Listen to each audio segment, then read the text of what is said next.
This is called The Dying Person, and I'm going to have to read it fast. And this is a very gay dragon.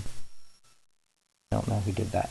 The Dying Person. I put the dying person in a grocery cart and pushed them around the grocery store for an hour or so whilst humming Bjork's songs. I said "will" several times, somewhat obnoxiously, to the dying person. I read many of the sentences in Spanish on products the dying person doesn't understand Spanish. I pushed the dying person in a grocery cart across the snowy parking lot outside the grocery store. The grocery cart started drifting into traffic because the dying person didn't say anything. I think they were concentrating on dying. The dying person was attacked by a flock of seagulls, who I guess hoped the dying person was going to feed them fluorescent orange cheese curls like another dying person was doing in another part of the parking lot. Starvation had made them obnoxious, and I told the flock so. The other dying person gave me dirty looks whilst I moralized to the birds. I believe this other dying person might be bird identified and have felt a vicarious peak of dudgeon.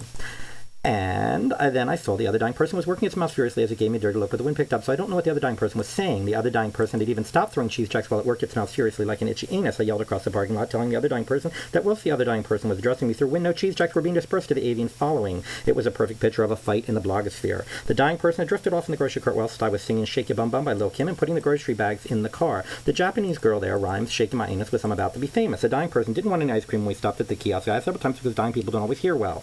I got mine. It was mint chocolate chip. I looked it through the size from the dying person. When we got home, I brought the dying person to the computer and put Google up, but when I came back later, the only thing the dying person had typed was AKKAGHKSD. I pretended to punch the dying person and dying person juke. That was a good sign, I told them. The dying person didn't want any kidney beans, any wine, any Mika songs, any Amaryllis, any chutney, any straight porn or gay porn or tranny porn, any avant-garde poetry, feather dusters, or any jaunty talks. The dying person was becoming a nuisance, but I pretended otherwise. I bought plane tickets for the dying person, and I flew down to Florida. I left the dying person on a deserted and rather rocky stretch of Florida beach where the dying person was attacked by very lively flamingos. The dying person's crotchet blanket was a mess after the flamingo attack, so I threw it in the ocean, accidentally throwing the dying person in the ocean as well by mistake. The dying person had lost a lot of weight by then. The dying person wanted to go to a Buddhist shrine, so I searched the yellow pages for hours and finally found one and drove the dying person there, but when we got there, the dying person clarified that what they had really said was they wanted was a clothesline. The dying person had to repeat this word several times as we drove back to our hotel, rather obnoxiously, I must add. The dying person said no and yes and no and no again and yes when asked if they were suicidal. The dying person might have eaten a slice of canteloupe I left out, but the dying person denied it. It seemed very dodgy to me. There was no canteloupivorous birds or rodents in the immediate vicinity.